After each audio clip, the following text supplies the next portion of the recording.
sesungguhnya. Sudah? Gak punya kuota bang? Waduh mati gaya bang. Ada? Apa arti idola? Orang patung gambar yang dipuja dan disembah itu idola. Apakah kita menyembah Rasulullah? Apakah kita memuja Rasulullah? Selama ini kita telah ditipu oleh budaya. Ini yang disebut dengan halusnya jerat-jerat setan, jerat-jerat dajjal. Jadi siapa idola kita? Siapa idola kita? Allah idola kita. Jika idola itu berarti seperti tadi. Tapi apa yang terjadi? Manusia mengidolakan manusia melalui tayangan-tayangan Korea drama, tayangan-tayangan musik, konser-konser musik, dan akademisi dan audisi-audisi. Ada American Idol, ada Philippine Idol, bahkan ada Indonesian Idol. Tidak sadar generasi muda kita dijebak ke dalam sistem mereka. Maha benar Allah yang telah mengutus Rasulullah SAW dengan sabdanya, la tataba'unna sanana man qablakum shibran bisibrin ziru'an bizurin hatta law dahulu jurada bina taba'tumuhum. Sungguh kalian akan langkah orang-orang sebelum kalian. Kalian akan mengikuti jejak langkah sunnah orang-orang sebelum kalian. Sejengkal demi sejengkal, sehasta demi sehasta. Tidak terasa kita sesat, kita kafir tanpa disadari. Betul? Terasa kan? Jadi siapa idola kita? Istighfar sama-sama. Dari awal saya sudah curiga, begini dahsyatnya fitnah Dajjal. Lama-lama mereka masukkan doktrin Dajjal ke dalam drama-drama Korea. Bagaimana tidak suka? Artisnya cantik, mulus, seksi. Betul? Susah untuk berkedip. Ustadz juga tahu mana yang cantik, mana yang tidak. Ustadz juga manusia. Dan ini contoh mereka memasukkan doktrin ke dalam drama-drama Korea, Bapak Ibu. Hati-hati nih. Kalau sudah mulai suka kepada drama Korea, ayo. Ini contohnya. Fitnah Dajjal dimasukkan 거기서 ke 따온 dalam 것 drama 같아요. Korea. 파티마의 손. 파티마의 손이 무슨 의미예요? 파티마는 마호메트의 딸인데요. 이슬람교에서는 파티마의 손이 천국의 문을 여는 열쇠 역할을 한다고 믿어요. 그래서 정의의 문에 얽힌 전설이 있어요. 천국의 열쇠와 파티마의 손이 맞닿는 날에 비로소 문이 열리고 성이 무너진다고요. 잠깐만. 뭐라고요? 열쇠? 네, 천국의 열쇠요. 파티마의 손이랑 천국의 열쇠.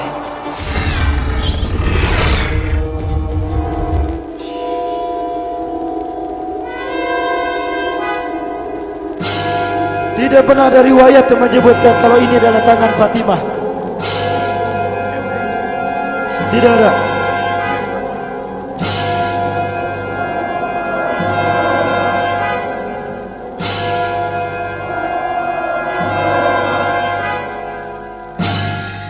Ya, mulai dimasukkan doktrin-doktrin tadi tanpa sadar. Jadi dibikin dulu cinta-cintaan, pacaran, dicontohkan bagaimana berzinahnya.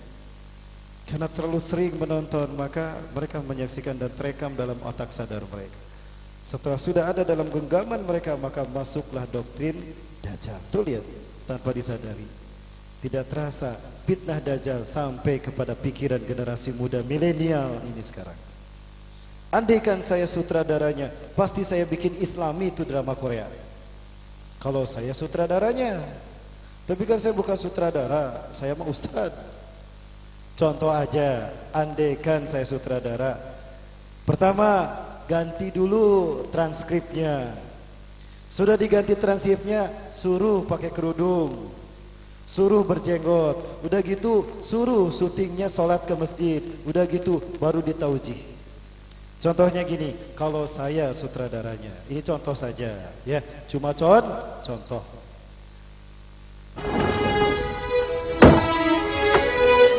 Tunggu bentar, kamu tuh kenapa sih? Apalagi yang harus diperdebatkan? Kita pacaran. Memang ada yang salah ya? Saat pacaran wajar bagi kebanyakan orang. Disitulah kita harus melawan. Wa mal hayatud dunya illa mata'un ghururi. Dan tidaklah kehidupan dunia hanyalah kesenangan yang menipu dan memperdaya. Wa zayyana lahum syaitan a'malahum. Syaitan itu senantiasa menghias amalan-amalan yang buruk seolah-olah terasa indah. Dan sekarang aku baru menyadari, mencintaimu harus dengan cara yang benar. Kita harus saling memantaskan diri lillahi ta'ala. Kalau itu keputusan kamu, insya Allah aku ikhlas. Aku tunggu di hari itu.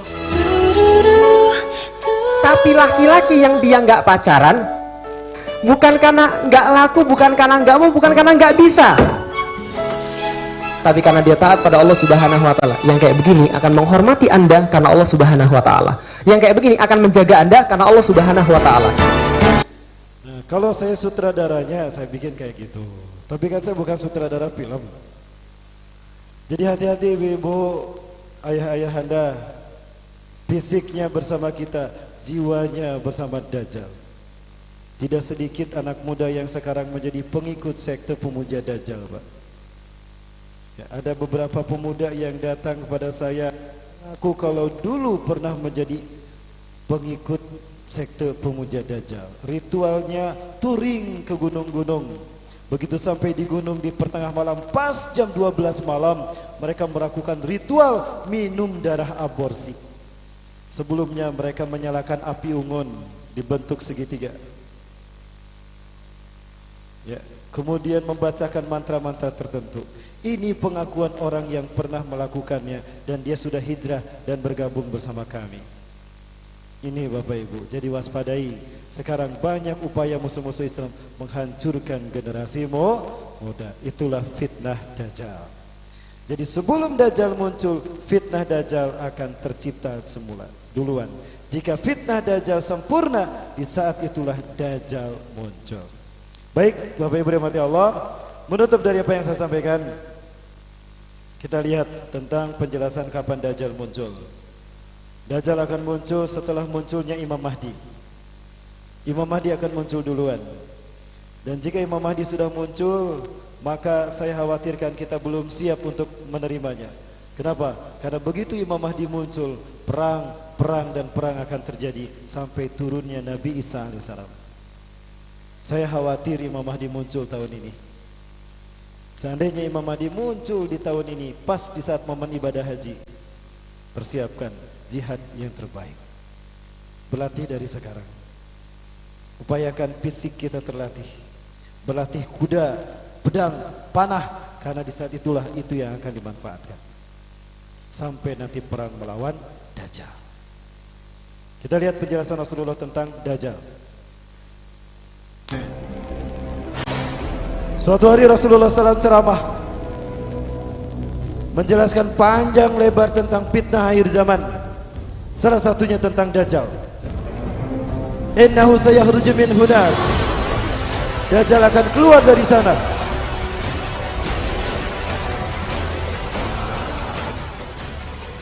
Rasulullah mengarahkan telunjuknya ke Pulau Sedir, pulau di mana Dajjal dibesarkan di usia 5 sampai 20 tahun menurut Muhammad Isa Daud. Atau ke atas Rasulullah menunjukkan tangannya, wa huwa biyakhruju min hunar. Dia akan keluar dari sana. Pulau Sedir, pulau juga Dajjal. Ada simbol Dajjalnya di sana.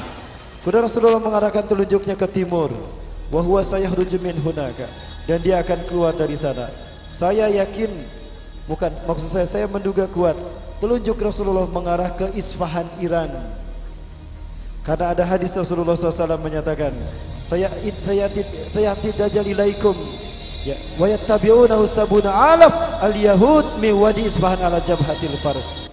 Dajjal akan datang kepada kalian diikuti oleh 70.000 bangsa Yahudi Isfahan, Iran, menggunakan jubah Persia. Rasulullah mengarahkan telunjuknya ke timur, kemungkinan Iran.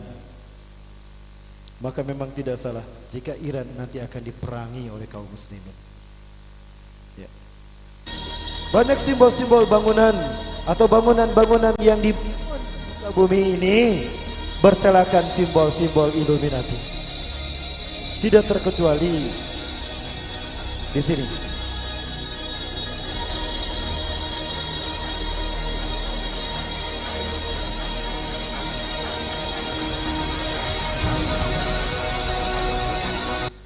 Ada yang menyebutkan kalau simbol mata itu adalah simbol keindahan. Itu alasannya. Kalau memang mata simbol keindahan, apa hubungan dengan kepolisian? Ada hubungannya tidak? Bukan hanya kepolisian Arab yang simbolnya seperti ini. Ada lembaga-lembaga di Saudi Arabia atau di negara Arab yang simbolnya seperti ini. Silakan Bapak Ibu cari di internet.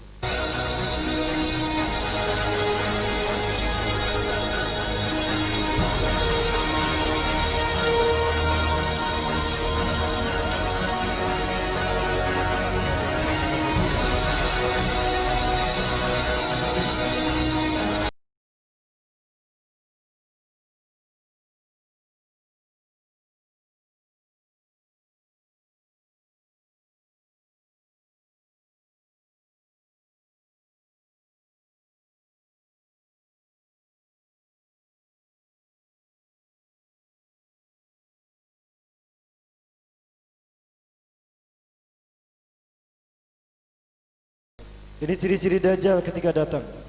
Maktubun baina ainai kafara yakrahu katibin wa ghairu katibin, katibun wa ghairu katibin.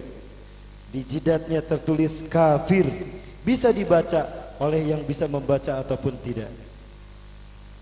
Ya, jadi di jidatnya ada tulisan kafir.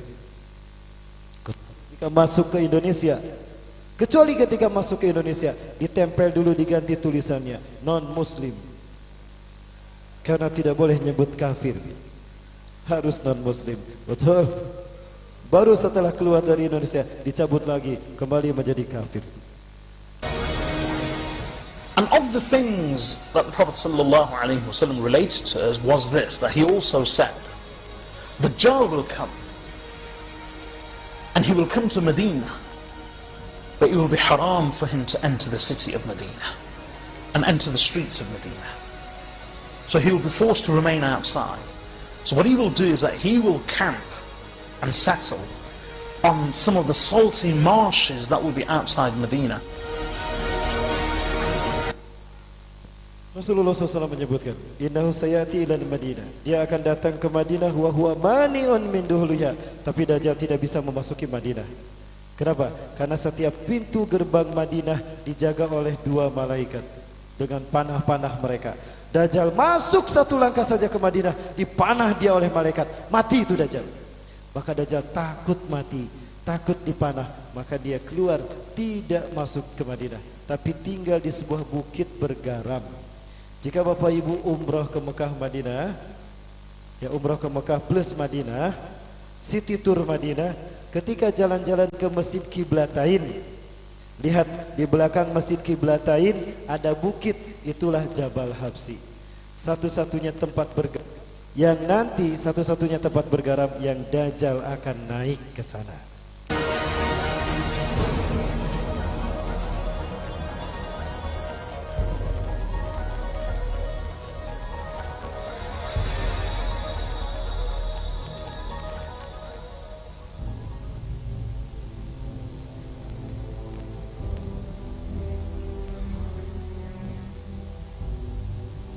Dan ini bukitnya. Perkiraan para ulama ahli hadis, bukit inilah yang akan dinaiki Dajjal nanti. Atasnya sudah dibangun istana. Dan inilah tempat satu-satunya yang bergaram. But the munafiqeen and the others that the Prophet ﷺ mentions, that every munafiq and every kafir will leave the city of Medina and its safety and go out believing that they will find refuge with the Dajjal. Satu hadis yang membuat saya khawatir Dajjal muncul di zaman kita. Ini dia. Sayati Dajjal wa yas'adul jabala. Innahu sayas'adul jabala. Dia akan mendaki gunung, kata Rasulullah. Tadi gunung kan? Tadi gunungnya. Summa yatawajjah ila jihatil Madinah. Lalu Dajjal mengarah ke arah kota Madinah. Summa yaqulu liman tabi'ah. Lalu Dajjal berkata kepada para pengikutnya, kalian lihat istana putih itu? Hal aizharu alaikum dalikal kisral abyad? Apakah kalian melihat menara istana putih itu? Dalika Masjidu Ahmad. Itulah masjidnya Ahmad. Artinya apa? Ketika Dajjal datang ke Madinah, saat itu Dajjal menyaksikan Masjid Nabawi tampak seperti istana putih. Pertanyaannya hari ini, Masjid Nabawi seperti apa? Yuk kita lihat.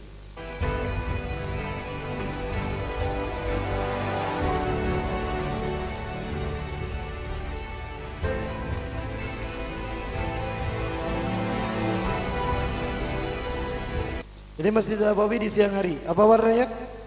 Putih. Dan ini di malam hari. Apa warnanya? Setahu saya Masjid Nabawi tidak akan dirubah. Yang ada adalah diperluas. Sekarang perluasan pun nampaknya sudah hampir berhenti. Di dekat makam Baqi pun sudah selesai perluasannya sejak 2019 kemarin.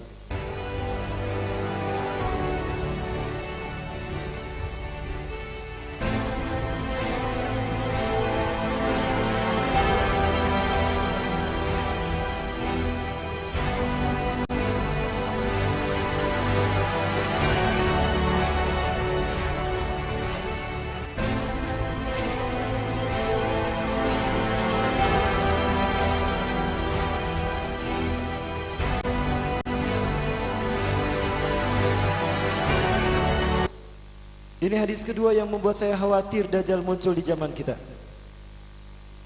Innahu mani'un min duhulil Madinah. Dia terhalang dari memasuki Madinah. Walaha sab'atu abwab. Dan pada saat itu Madinah punya 7 pintu gerbang. Jadi ciri kalau Dajjal ada datang ke Madinah, saat itu Madinah punya 7 pintu gerbang. Sekarang Bapak Ibu, Madinah punya berapa pintu gerbang? Kita hitung ya. Kita hitung sama-sama.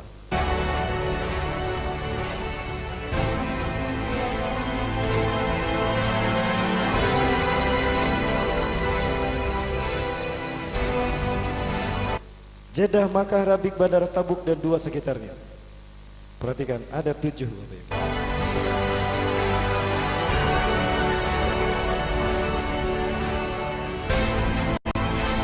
2, 3, 7 pintu gerbang. Jadi Dajjal muncul di zaman siapa? Hati-hati dan waspada. Saya khawatir Dajjal muncul di zaman kita. Dan kalau Dajjal muncul di zaman kita, berarti Nabi Isa pun akan turun di zaman kita. Terbayang tidak Bapak Ibu? Peristiwa-peristiwa besar yang disebutkan dalam hadis Rasulullah, kita mengalaminya. Itu pun kalau kita masih hidup. Kita belum bicara perang Pak. Saya belum bicara perang akhir zaman. Kalau saya lanjutkan, salat subuh baru selesai. Nanti suatu saat kalau saya datang lagi, kita bahas perang demi perang yang akan terjadi di muka bumi berdasarkan hadis Rasulullah SAW. Baik, sebentar lagi sampai jam 11 boleh? Kita akhiri dengan akhirnya film ini. Ada seorang wanita Prancis, dia kesurupan. Maksudnya sedang diruqyah. Tiba-tiba jin dalam tubuh wanita tadi beraksi. Dan ini dialog antara jin yang ada dalam tubuh wanita tadi bersama Syekh Abdul Rauf bin Halima. Ini yang terjadi.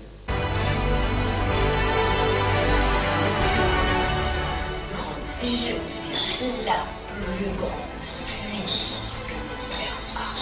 Tôt ou tard, son fils, le plus grand, viendra. Son fils le plus grand viendra? Oui. Tu parles de qui? Dajjal. Oui. Donc les Illuminati préparent Dajjal. Oui, oui, oui.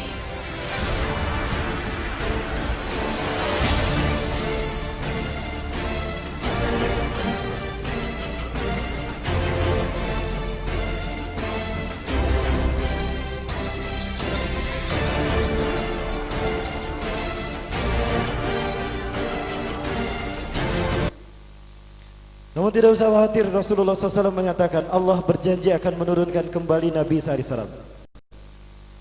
Nabi Isa akan turun ketika umat Islam berhasil mengalahkan Bani Rum. Eropa kalah saat itu dan perang tanpa teknologi pun akan terjadi. Kalahnya Eropa menandakan perang dengan nuklir pun berakhir. Saat itu terjadi peristiwa di mana teknologi akan hilang. Karena Dajjal muncul tanpa teknologi. Saat itu teknologi sudah tidak ada. Saat itu umat Islam akan sholat subuh berjamaah.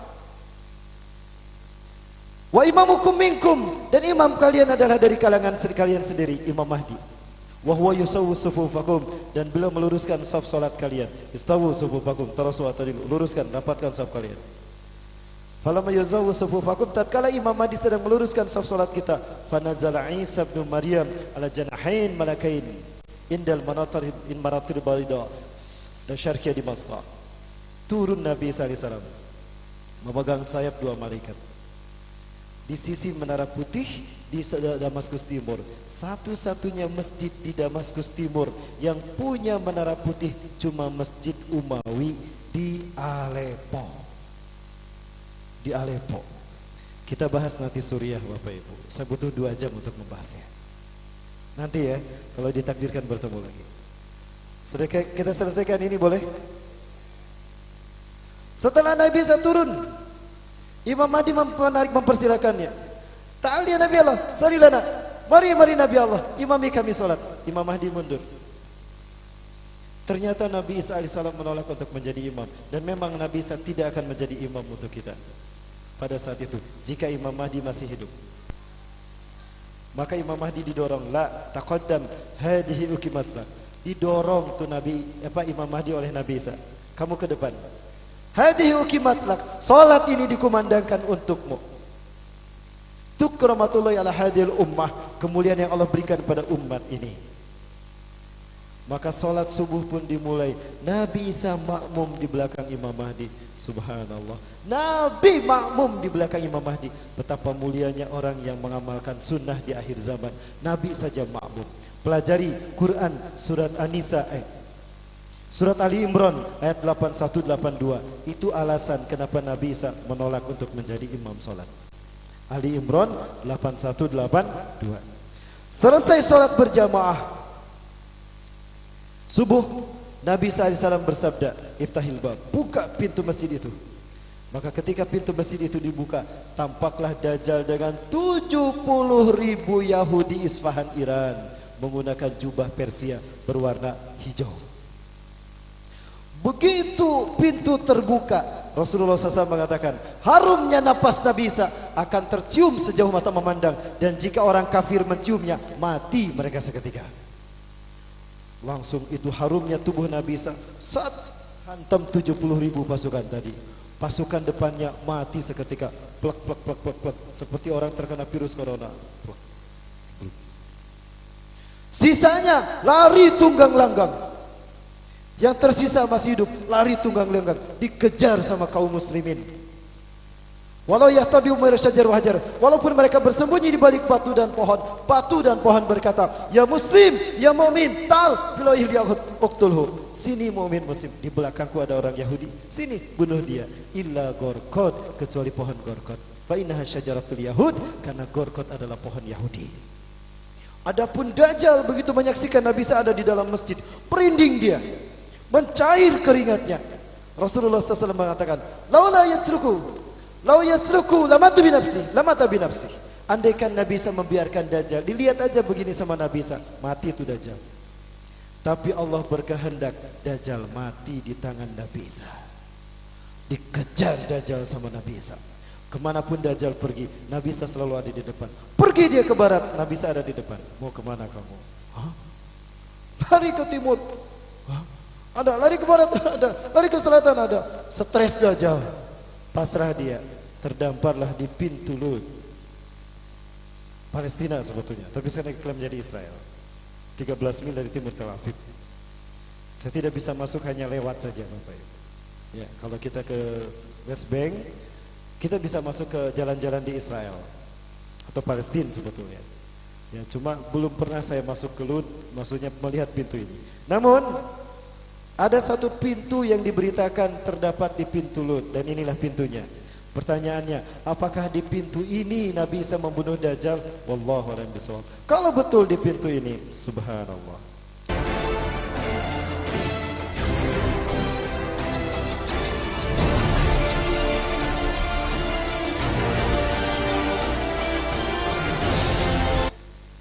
Inilah pintunya.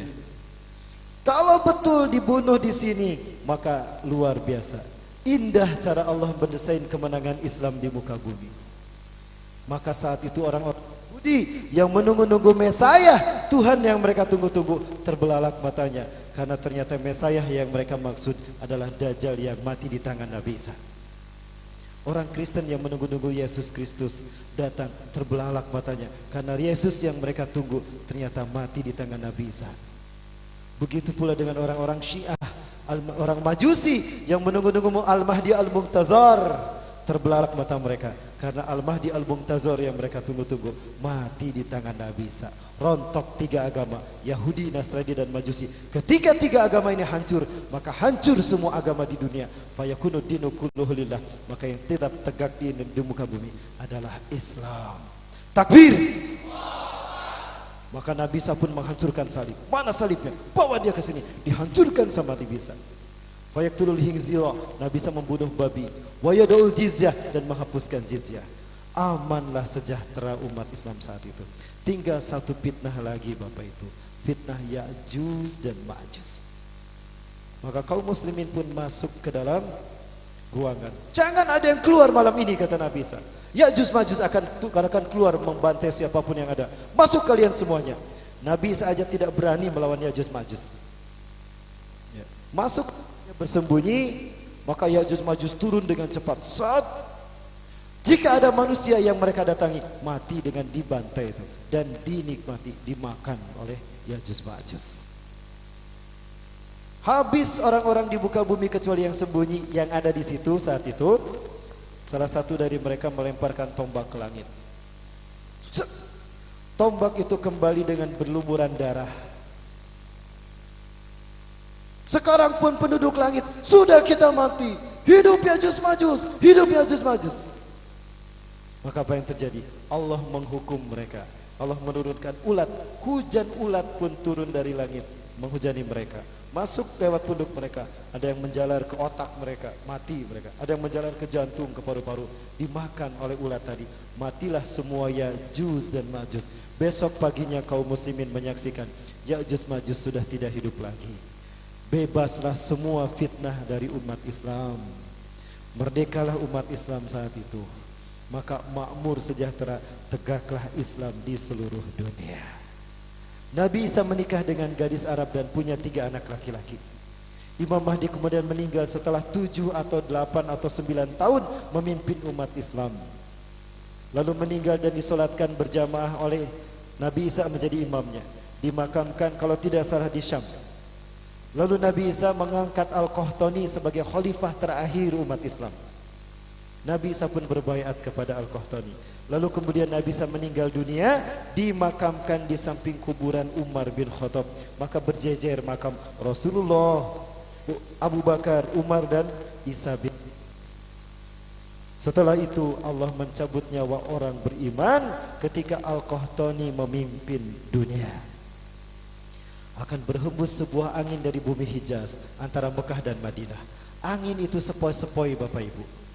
Saking indah dan lembutnya disebut iliyin. Jadi jangan senang kalau ada angin sepoi-sepoi. Duh, angin enak sekali. Padahal angin iliyin, mati dia.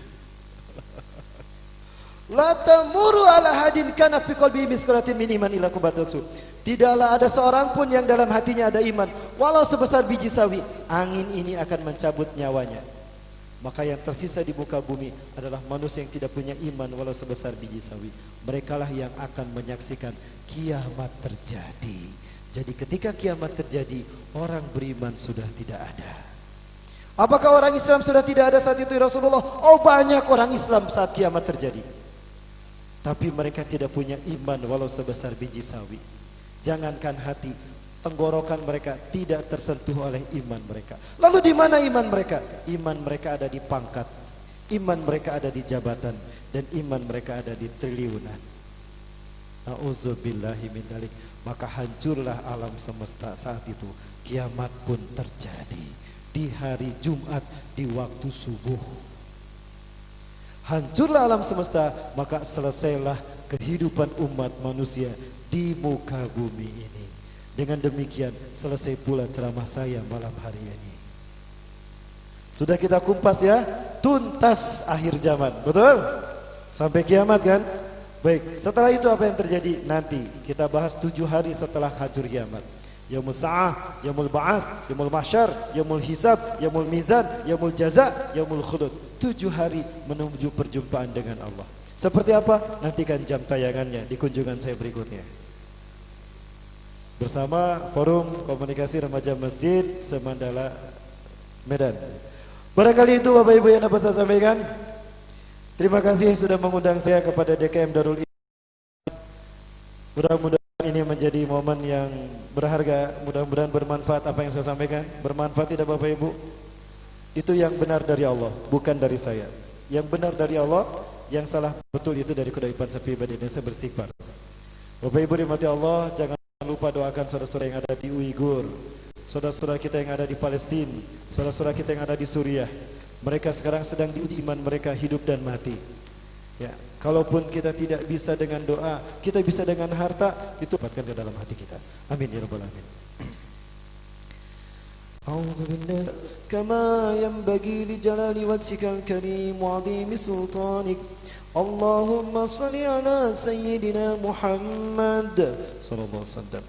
Bitibil qulubi wa dimaiha wa afiyatil abdani wa shifaiha ونور الأبصار وضيائها وصلى على آله وصحبه أجمعين.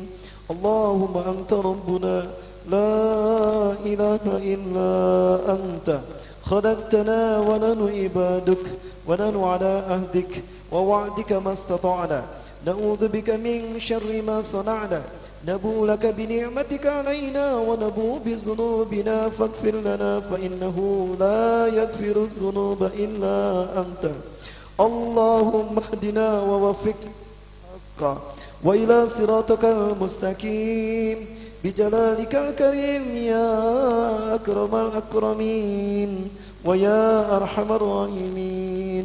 اللهم اعكس قلوب العلماء اللهم اعكس قلوب العلماء والزعماء والمسلمين من نومهم ومن غفلتهم العميق واهدهم سبيل الرشاد. اللهم اعز الإسلام والمسلمين وأذل الشرك والمشركين وانصر عبادك الموحدين ودمر أعداءك أعداء الدين وقنا والمسلمين من شر مصائب الدنيا والدين. اللهم أنقذ المستضعفين من المؤمنين في أويغور. اللهم أنقذ المستضعفين من المسلمين في أويغور. اللهم اشدد وطأتك على كفار بلاد تشينا الذين يقاتلون إخواننا المسلمين في أويغور وفي كل بلدان المسلمين عامة.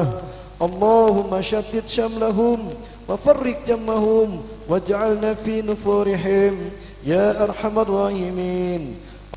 اللهم ارزقنا حبك وحب من يحبك وحب من يحب نبيك وارزقنا اتباع سنة محمد صلى الله عليه وسلم وسنة خلفاء الراشدين المهديين.